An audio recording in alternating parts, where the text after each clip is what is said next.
سوال ہے حجاج ابن یوسف کون تھا؟ سنا ہے بڑا ظالم تھا، اور یہ بھی سنا ہے کہ قرآن حکیم کے اعراب یعنی زیر زبر پیش بھی اسی نے لگوائے تھے۔ شاہ جی تسی سنیا نہیں، تسی تو مارا بھی کھا دیا نے آل امیہ دیاں، ٹھیک ہے۔ حجاج ابن یوسف جو ہے ایک بہت ظالم شخص تھا، آل امیہ میں سے تھا، ان کا خدمت گزار بنو ثقیف میں سے تھا۔ آل امیہ سے مراد ہے کہ امیہ والا تھا، خود وہ یعنی بنو امیہ میں نہیں تھا، بنو ثقیف میں سے تھا۔ حجاج ابن یوسف عبد الملک بن مروان کا رائٹ ہینڈ تھا اور کوفے کا گورنر تھا، اور پھر اس کو لالچ دی گئی کہ تم اگر عبداللہ ابن زبیر کو قتل کر دو تو تمہیں حجاز کا گورنر بنا دیں گے، کیونکہ عبداللہ ابن زبیر نے مروان کے دور کے اندر 9 سال کے لیے وہاں پہ خلافت قائم کر لی تھی۔ شہادت حسین کے بعد مسلمان حکومتیں 2 حصوں میں بٹ گئی تھی، شام میں اور باقی سارے ایریا میں یزید یعنی حکمران تھا، اور یہاں پہ چونکہ شہادت حسین کے بعد آپ کو پتہ ہے واقعہ ہررا ہوا، اور اس کی وجہ سے ایک ریونج تھا شہادت حسین کے ریونج میں، چونکہ اہل مدینہ نے بیعت توڑی تھی اس لیے یزید نے حملہ کروایا تھا مدینہ شریف پہ، اسے واقعہ ہررا کہتے ہیں۔ اس کے بعد خانہ کعبہ شریف میں اس پورے ایریا میں عبداللہ ابن زبیر نے حکومت قائم کر لی، پھر ان کو بھی شہید کرنے کے لیے اس نے بھیجی فوج، لیکن وہ کامیاب نہیں ہوئی۔ پھر مروان بعد میں آیا، بیچ میں کچھ عرصے کے لیے یزید کا بیٹا تھا معاویہ، لیکن اس نے چھوڑ دیا، معاویہ ابن یزید۔ بعد میں مروان بھی کوشش کرتا رہا، کامیابی نہیں ہوئی۔ جب اس کا بیٹا عبد الملک بن مروان بنا نا، اس نے حجاج ابن یوسف ظالم شخص کو بھیجا، اور اس نے پھر دوبارہ سے یعنی چڑھائی کی، اور یہ پوری ڈیٹیل آپ کو صحیح مسلم میں ملے گی، کتاب الحج چیپٹر میں، اور مشکات میں بھی آپ کو 30 جلد میں جو قریش کے مناقب والا بیان ہے نا، اس میں آپ کو مسلم شریف کی حدیث ملے گی۔ ایک حدیث یہ ملے گی کہ نبی علیہ السلام نے فرمایا بنو ثقیف میں ایک کذاب اور ایک ظالم شخص پیدا ہوگا، ایک کذاب اور ایک ظالم۔ کذاب کے بارے میں یعنی لوگوں کا دعویٰ ہے مختار سقفی، ہمیں کوئی دلیل نہیں ملی، ترمذی سے ایک لے کے آتے ہیں، لیکن وہ امام ترمذی نے کہا ہے کہ کہا جاتا ہے، کہا تو بہت کچھ جاتا ہے، سند بیان نہیں کی۔ بہرحال اسما بنت ابی بکر سیدہ عائشہ کی جو بڑی بہن تھی، انہوں نے کہا کہ یہ جو بنو ثقیف کا ظالم ہے وہ حجاج ابن یوسف ہے، یہ صحیح مسلم میں، اور پوری حدیث مسلم شریف میں مشکات میں 30 جلد میں آپ کو ملے گی پوری ڈیٹیل حدیث، کہ عبداللہ ابن زبیر کو اس نے شہید کروا دیا، اور مکے کے دروازے پہ اس نے ان کی لاش ٹانگ دی عبرت کے لیے، نعوذ باللہ، صحابی رسول کی، عام صحابی نہیں، صحابی رسول کا بیٹا، اشرف مبشرہ حضرت زبیر کا بیٹا، حضرت عائشہ کا بھانجا اور سیدہ اسما کا بیٹا، اور یہ وہ شخص ہے، بخاری شریف میں آتا ہے کہ جی کفار مکہ کہتے تھے کہ ہم نے بندھن کر دی ہے، مسلمانوں کی اولاد نہیں ہوگی۔ پہلا بچہ جو پیدا ہوا وہ عبداللہ ابن زبیر تھے۔ نبی علیہ السلام نے اپنے مبارک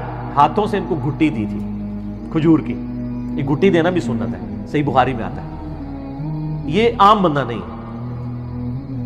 ان کی لاش ٹانگ دی، عبداللہ ابن عمر وہاں سے گزرے اور کہا کہ اے ابو خبیب تم پر سلام ہو، یہ ان کی کنیت تھی، اور ان پر سلامتی بھیجی، اور کہا کہ یہ جو آل امیہ کے لوگ ہیں تمہارے بارے میں جھوٹ بولتے ہیں، تم ایسے نہیں تھے، تم بہت عبادت گزار تھے، تم بہت نیکوکار تھے، اور میں تمہیں منع کرتا تھا، یعنی وہ عبداللہ ابن زبیر کو منع کرتے تھے کہ آپ حکومتی معاملات میں نہ پڑیں، ذرا ان کی پیسو نیچر تھی، ان کی ایکٹیو نیچر تھی۔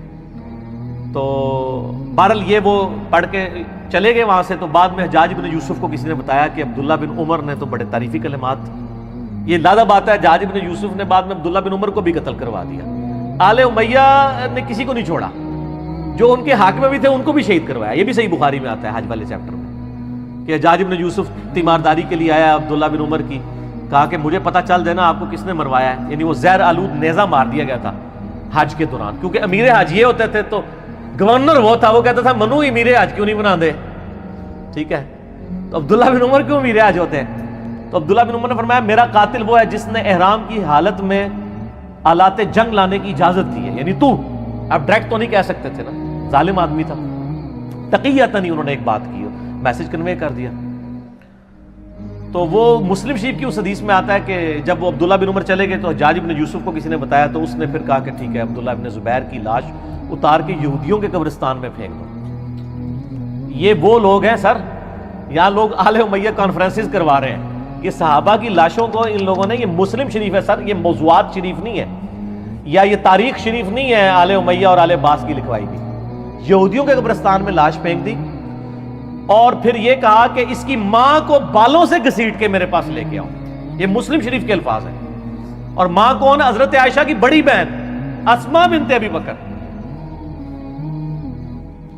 تو اسماء بنت ابی بکر کو جب یہ پیغام پہنچا نا تو انہوں نے کہا کہ ٹھیک ہے میں تو وہ کا جی آپ کو بلا رہے ہیں وہ, اور اگر آپ نہ آئے تو بالوں سے گھسیٹ کے.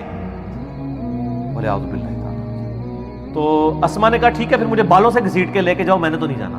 اب وہ جو آئے تھے ان کو بھی شرم آئی کہ یار حضرت ابو بکر کی بیٹی ہے, یہ عائشہ کی بڑی بہن ہے, اور عبداللہ ابن زبیر صحابی کی ماں, اور بالکل شروع میں اسلام قبول کرنے والوں میں. تو پھر حجاج ابن یوسف غصے سے خود آیا. یہ پوری ڈیٹیل مسلم شریف میں, مشکات میں بھی آپ کو مل جائے گی. آیا غصے سے اور آ کے اسماء بنت ابی بکر کو کہتا ہے کہ دیکھ میں نے تیرے بیٹے کے ساتھ کیا اشر کیا ہے. ایک ماں اس کے بچے کی لاش کو لٹکایا اتنے دنوں کے لیے اور پھر آ کے یہ بات بھی کر رہا ہے. تو اسماء بنت ابی بکر نے صحیح پھکی والا جواب دیا آگے سے. اس نے کہا دیکھ میں نے اس کو کیسا برباد کیا. اس نے کہا حجاج تو نے میرے بیٹے کی دنیا برباد کی ہے, اس نے تیری آخرت برباد کر دی ہے. تو نے میرے بیٹے کی دنیا برباد کی, اس نے تیری آخرت برباد کر دی. تو کامیاب کون ہوا؟ عبداللہ ابن زبیر. اور آگے مسلم شریف کے الفاظ ہیں کہ اسماء بنت ابی بکر کہتی ہے کہ ہم نے رسول اللہ سے سنا تھا کہ بنو ثقیف میں ایک کذاب اور ایک ظالم پیدا ہوگا. کذاب تو ہم دیکھ چکے, ظالم تو ہے. حجاج ابن یوسف سے کہا ٹھیک ہے. اور پھر فرمایا کہ میں نے سنا تو مجھے کہتا ہے کہ 2 آزار بند والی. یہ سیدہ اسماء کی یعنی آپ سمجھ لیں ایک خصوصیت کے طور پہ بیان کیا جاتا تھا, 2 آزار بند والی. تو اس نے کہا ہاں. تو ان کا تجھے پتا ہے یہ 2 آزار کیوں تھے؟ ایک یہ جو آزار میں باندھا کرتی تھی نا ابو بکر اور رسول اللہ صلی اللہ علیہ وسلم کا کھانا لے کے میں غار ثور میں جایا کرتی تھی, اور دوسرا آزار میری تہمت ہوتی تھی جس سے کوئی عورت بھی آزاد نہیں ہو سکتی, اور اس وجہ سے میرا نام پڑ گیا تھا 2 آزار بند والی, رسول اللہ صلی اللہ علیہ وسلم کا کھانا لے کے. تو آپ اندازہ کریں کہ آل امیہ نے ان لوگوں کو جنہوں نے اسلام کے لیے اتنی قربانیاں دی تھی ان کے ساتھ کیا کیا ظلم کیے. صرف آل رسول کے ساتھ ظلم نہیں کیے, باقی صحابہ کی اولاد کے ساتھ. یہ جو آج جو ہے وہ سعودیہ کے ریال لے کے ان کے فضائل و برکات جھوٹے بیان کرنے کی کوشش کر رہے ہیں, ان کو پتہ نہیں ہے کہ یہ بھی کیا کر رہے ہیں, یہ اپنی دنیا بچانے کے چکر میں اپنی آخرت برباد کر رہے ہیں ان کی جھوٹی وکالت کر کے. اور سر آپ کو حقائق اگر جاننے ہیں نا تو آپ یہ میرا ریسرچ پیپر پڑھیں, واقعہ کربلا کا حقیقی پس منظر 72 صحیح الاسناد احادیث کی روشنی میں اہل سنت کی مین اسٹریم کی کتابوں سے میں نے 200 روایتیں جمع کی ہیں, اکثر بخاری اور مسلم سے. تو یہ جناب حجاج ابن یوسف تھا اور یہ اس کی اصلیت تھی. پھر اس کا اینڈ بھی ہوا ہے سر, ہر بندے کی اخیر ہوتی ہے نا, ہر بندے کی اخیر ہوتی ہے. پھر اس کو پھر کینسر ہو گیا تھا اور بڑی یہ بری بھیانک موت مرا ہے, اور موت کی اس نے آخری جس صحابی کو قتل کروایا وہ سعید ابن جبیر تھے تابعی. وہ بھی بڑا دردناک واقعہ ہے, وہ میں بیان کروں تو آدھا گھنٹہ اور لگ جائے گا.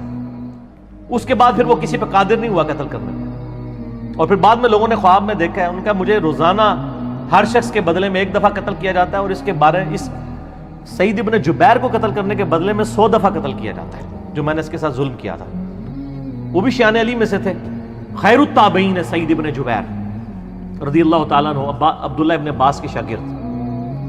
بہرحال یہ حجاج ابن یوسف کی پھر اخیر بڑی بری ہوئی ہے نا, یعنی یہ پھر بعد میں ولید ابن عبد الملک بنا, عبد الملک بن مروان کا بیٹا خلیفہ, اور اسی دوران ولید نے یہ مہم چلانی شروع کی کہ کیونکہ اس کے باپ نے وصیت کی تھی کہ میرے مرنے کے بعد میرا بیٹا ولید بنے گا, اس کے بعد اس کا چھوٹا بھائی سلمان بن عبد الملک بنے گا. تو اس نے یہ مہم چلائی کہ نہیں میرا بھائی نہیں بنے گا, میرے مرنے کے بعد میرا بیٹا کیوں نہ بنے. یہ تحریک اس نے چلائی. جب یہ تحریک چلائی نا تو سارے گورنر آپ کو پتا لائی لگ ہوتے ہیں, سارے مان گئے. ایک گورنر ایسا تھا جس نے کہا کہ نہیں, وہ عمر بن عبدالعزیز تھے.